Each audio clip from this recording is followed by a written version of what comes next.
Hi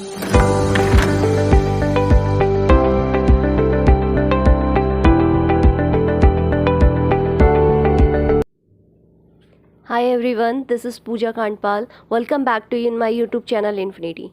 So today we are going to discuss on type of relation. Yesterday we discussed a special type of relation, okay? Like empty relation, universal relation, identity relation. Identity को हम diagonal relation भी कहते हैं, okay? Domain range के बारे में बात कही थी. तो आज हम टाइप्स ऑफ रिलेशन बात कर रहे हैं, जिसमें आपके 3 टाइप्स ऑफ रिलेशन है: reflexive, symmetric and transitive. Okay, so first one is reflexive. तो रिफ्लेक्सिव की डेफिनेशन क्या है? सी, reflexive, the relation on a set A, okay, any relation on a set A is said to be reflexive relation if A belongs to R for all A belongs to A. Okay,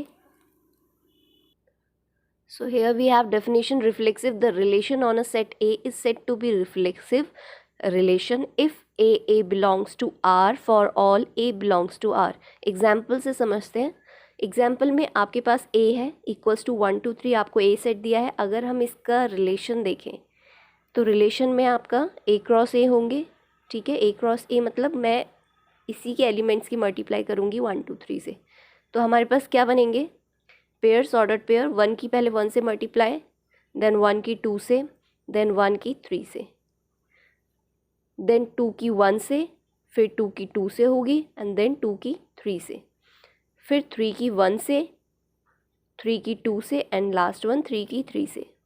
कल हमने discuss किया था कैसे Cartesian product बनाना है. जो पहला element होगा वो पहले सेट से जाएगा, जो दूसरा एलिमेंट होगा वो दूसरे सेट से जाएगा. सो 1 का 1, देन फिर 1 का 2 के साथ, देन 1 का 3 के साथ, फिर 2 का 1 के साथ, फिर 2 का 2 के साथ, देन 2 का 3 के साथ, देन 3 का 1 के साथ, देन 3 का 2 के साथ, देन लास्ट वन 3 का 3 के साथ. ओके, तो ये आपके कार्टेशियन प्रोडक्ट है A क्रॉस A, जो हमारा रिलेशन में है. तो आपको डेफिनेशन कहती है the relation on a set A is said to be reflexive if A belongs to R. अगर A उस रिलेशन से बिलोंग कर रहे होंगे, A मतलब a relation in which every element of A is self imaged. ठीक है ना, हर किसी की अपनी सेल्फ इमेज्ड होगी. अगर पहला A है तो दूसरा भी A ही होना चाहिए. तो ऐसे कौन कौन से एलिमेंट है देखें. तो हमारे पास एक एलिमेंट ये मिला जो सेल्फ इमेज्ड है, जैसा ऑब्जेक्ट है वैसे ही उसकी इमेज है.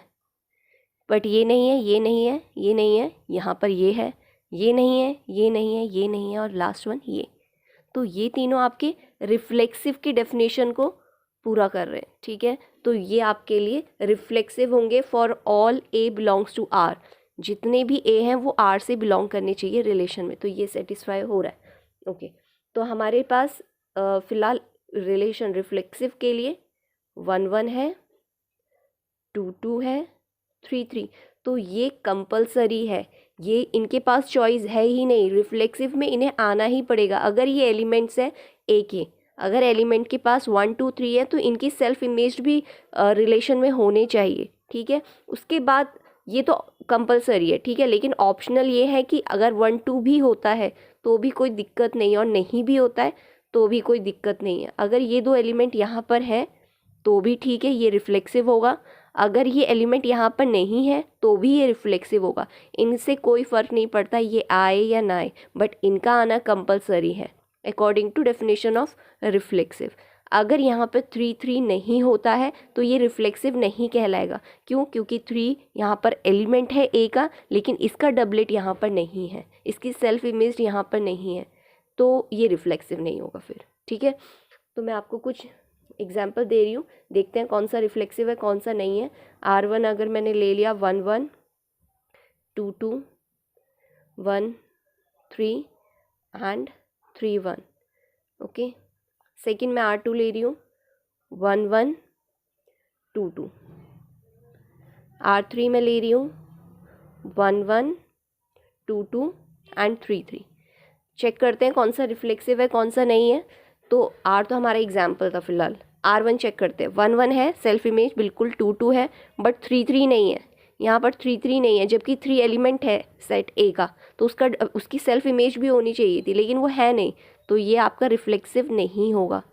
ठीक है, 1 1 है, 2 2 है, अगेन 3 3 नहीं है, तो ये भी आपका रिफ्लेक्सिव नहीं होगा। 1 1 है, 2 2 है, 3 3 है, तो ये रिफ्लेक्सिव होगा।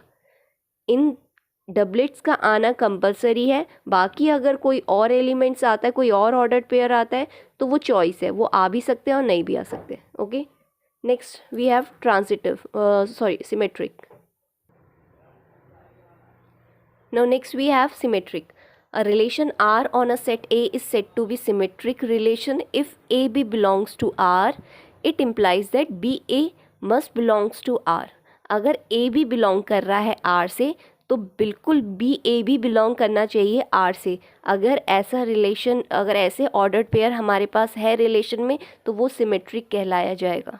ओके, एग्जाम्पल से समझते हैं। Suppose we have A 1 2 3। Okay, 1 2 3 होंगे, तो मैं इसके रिलेशन हमने यहाँ पर बना रखे हैं। ठीक है, R equals to A cross A हमने यहाँ पे बनाया, तो इसी की हेल्प से हम यहाँ पे चेक करेंगे। ठीक है, तो डेफिनेशन के अकॉर्डिंग रिलेशन में कौन आने चाहिए पहले हम देख लेते हैं।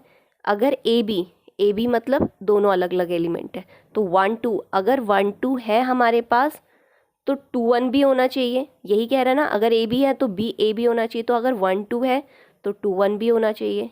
नेक्स्ट मैं लेती हूँ 2 3। अगर 2 3 है तो 3 2 भी होना चाहिए अकॉर्डिंग टू डेफिनेशन, तभी वो सिमेट्रिक होगा। तो यहाँ पे तो हमने फ़िलहाल सारे कवर कर लिए हैं। ठीक है, 1 3 भी बचा है। अगर 1 3 है तो 3 1 भी होना चाहिए। ये आपकी अकॉर्डिंग टू डेफिनेशन है। ठीक है, मतलब ये होने चाहिए, अगर ये ऐसा होता है तो ये सिमेट्रिक है। उसके अलावा अब हम डबलेट भी चेक करते हैं। अगर 1 1 है तो ये भी आपका सिमेट्रिक कहलाया जाएगा। क्यों? क्योंकि 1 1 अगर हम सब लेट करते हैं, अगर ये ए है और ये बी है, तो बी ए बी तो है। अगर ये ए मानते हैं, ये बी मानते हैं, तो हम देखें तो हमारे पास बी ए बी है, क्योंकि ये 1 1 है, तो आप इसे चाहे ए बी कहो या बी ए कहो, ये सेटिस्फाई कर रहा है सिमेट्रिक वाली कंडीशन को। ठीक है, उसी तरीके से 2 2 भी आपका सिमेट्रिक होगा, क्योंकि अगर ये ए बी बिलोंग कर रहा है आर से, तो ये बी ए बी है खुद में। ठीक है, उसी तरीके से 3 3 भी बिलोंग करना चाहिए। तो यहाँ पर अगर ये है तो ठीक है, ये सिमेट्रिक कहलाए जाएंगे। लेकिन अगर यहाँ पे सिर्फ 1 2 है, ठीक है, तो इसका पेयर भी होना चाहिए 2 1। 2 3 है तो 3 2 भी होना चाहिए, 1 3 है तो 3 1 भी होना चाहिए। तो ये कंडीशन है फ़िलहाल।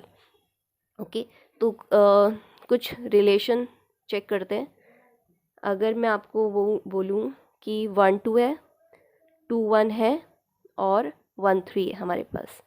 ठीक है, नेक्स्ट R2 है हमारे पास, 2 3 3 2 और 1 2। ओके, नेक्स्ट मैं R3 बोलती हूँ। हमारे पास है 1 1 2 2, ओके, एंड 1 2 एंड 2 1। ओके, तो हम चेक करते हैं कौन सा इसमें सिमेट्रिक है और कौन सा नहीं है। तो पहले 1 2 चेक करते हैं। अगर दो अलग अलग एलिमेंट्स है तो उनका अपोजिट भी होना चाहिए, तो अगर 1 2 है तो 2 1 भी होना चाहिए। ठीक है, इन्होंने कर लिया सिमेट्रिक कंडीशन फुलफिल। 1 3 है तो इसका अपोजिट पेयर भी होना चाहिए 3 1, बट यहाँ पर नहीं दिख रहा है हमें सेट में, तो ये सिमेट्रिक नहीं होगा। 2 3 है, 3 2 भी है, तो ये फुलफिल कर रहे हैं। नेक्स्ट 1 2 है बट 2 1 नहीं है, तो ये फुलफिल नहीं कर रहा अगेन सिमेट्री की कंडीशन को। R3 चेक करते हैं, 1 1 है तो 1 1 भी है। मैंने कहा था एक ही पेयर में दोनों आ जाते। 2 2 है तो 2 2 भी है। ठीक है, अब 1 2 है और 2 1 भी है, तो यहाँ पे सबके अपने अपने पेयर हैं, तो ये एक सिमेट्रिक है। अब यहाँ पे ये मत सोचिएगा कि यहाँ पे 3 है बट यहाँ पे 3 3 नहीं है, वो रिफ्लेक्सिव के लिए कंडीशन है। यहाँ के फिलहाल कंडीशन ये है, अगर ए बी है तो उसका अपोजिट पेयर भी होना चाहिए बी ए, जो ये सेटिस्फाई कर रहे हैं, तो ये आपका सिमेट्रिक है। Next we have transitive. A relation R on a set A is said to be transitive relation if AB belongs to R and BC belongs to R. अगर AB belong कर रहा है R से और BC belong कर रहा है R से, तो AC भी belong करना चाहिए R से। आप देख रहे हैं इसका जो रेंज है वो यहाँ पे डोमेन का काम कर रही है इस सेट के लिए। इसका जो सेकंड एलिमेंट है वो इसका फर्स्ट एलिमेंट है, ये कंडीशन होनी चाहिए सबसे पहले। जो यहाँ पर है वो यहाँ पे पहला एलिमेंट होगा, तभी ए और सी भी बिलोंग करने चाहिए आर से, ऐसा ट्रांजिटिव कहता है। ओके, एग्जाम्पल से समझते हैं। एग्जाम्पल अगेन मैं ए इक्वल्स टू 1 2 3 ले रही हूँ। ओके, तो यहाँ पे देखते हैं कि ट्रांजिटिव क्या कहना चाह रहा है। अगर हमारे पास सपोज 1 1 है, 2 2 है, 1 2 है और 2 1 है। ओके, ये हमारे पास है फ़िलहाल। तो हम चेक करते हैं ये ट्रांजिटिव की कंडीशन को फुलफ़िल कर रहा है या नहीं। अच्छा ठीक है, अगर ए बी है और बी सी है, मैं 1 1 के लिए चेक कर रही हूँ। अगर 1 1 है जो बिलोंग कर रहा है आर में, बिल्कुल बी सी का मतलब इसका जो सेकंड एलिमेंट है वो कहीं और पहला एलिमेंट है क्या? हाँ इसमें है। तो अगर मैं कहूँ 1 2 है जो बिलोंग कर रहा है आर में, ठीक है, ये दोनों बिल्कुल मैच कर रहे हैं। इसका लास्ट एलिमेंट है, इसका फर्स्ट एलिमेंट है, तो 1 और 2 भी होने चाहिए आपके रिलेशन में। तो हम चेक करते हैं 1 2 है या नहीं है। तो 1 2 बिल्कुल है रिलेशन में, तो ये सेटिस्फाई कर रहा है कंडीशन को, बिलोंग्स टू आर, यस। तो ठीक है, लेकिन एक से ही हम नहीं कहेंगे कि ये पूरा ट्रांजिटिव है, हमें हर एक ऑर्डर्ड पेयर चेक करना है हर दूसरे के साथ, ठीक है। तो 1 1 का हो गया। अब किसी का पहला एलिमेंट 1 नहीं है, तो इसीलिए अब इसके साथ दूसरा नहीं आ सकता है। नेक्स्ट 2 2 की बात करते हैं, देखते हैं इसके साथ कौन सा पेयर बन रहा है। तो इसके लास्ट में 2 है, तो पहले किसी के 2 है स्टार्टिंग में? नहीं है, सिर्फ इसको छोड़ के। तो मैं यहाँ पे 2 1 लिखूँगी। इसका लास्ट एलिमेंट 2 है और इसका पहला एलिमेंट 2 है, तो बिल्कुल अब हम देखते हैं, यानी ये दोनों भी होने चाहिए, तो यानी 2 1 भी होना चाहिए। बिल्कुल 2 1 है हमारे सेट में, तो ये बिलोंग कर रहा है आर को, तो ये भी बिल्कुल फुलफ़िल करता है। नेक्स्ट है 1 2, मैं 1 2 ले रही हूँ। 1 2 के लास्ट 2 है, तो ये इसके साथ मैच कर रहा है 2 1 के साथ। तो हम देखेंगे कि यहाँ पे ये दोनों भी होने चाहिए, यानी 1 1 बिल्कुल 1 1 है हमारे पास सेट में, तो ये भी फुलफ़िल कर रहा है। नेक्स्ट मैं 1 2 को और किसके साथ ले सकती हूँ?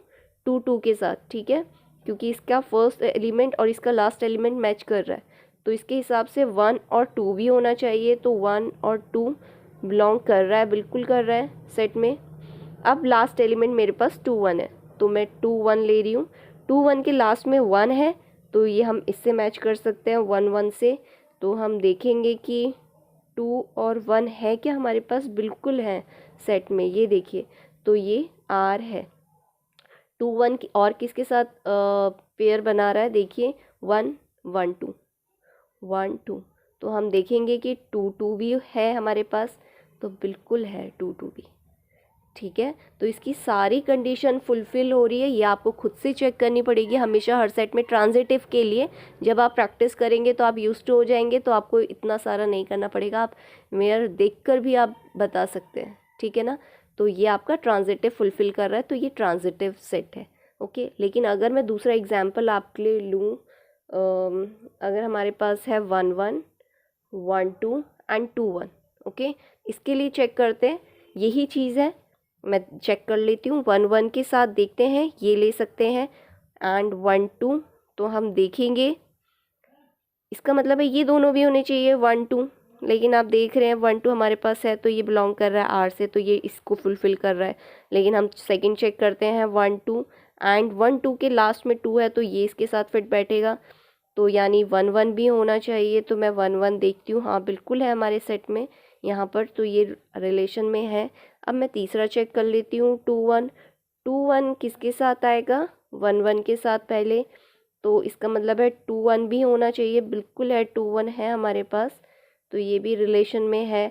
लेकिन 2 1 और किसके साथ आना चाहिए? 1 2 के साथ यहाँ पे, क्योंकि इसका लास्ट एलिमेंट और इसका फर्स्ट एलिमेंट सेम है, तो यानी 2 2 भी होना चाहिए हमारे रिलेशन में, बट 2 2 यहाँ पर रिलेशन में नहीं है। तो अगर एक भी कंडीशन ऐसी मिल जाती है जो सेटिस्फाई नहीं कर रही है, ठीक है, ट्रांजिटिव को, तो इसका मतलब है वो पूरा कंप्लीट सेट आपका ट्रांजिटिव नहीं होगा।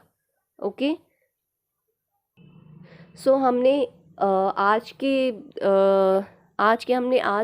क्या पढ़ा? Reflexive, symmetric and transitive. Okay, reflexive कहता है डबलेट मस्ट है, डबलेट होने ही चाहिए। उसके साथ चॉइस है कि अगर बाकी पेयर भी आते हैं तो, पर डबलेट होने चाहिए उनके डबलेट जो सेट में एलिमेंट्स हैं।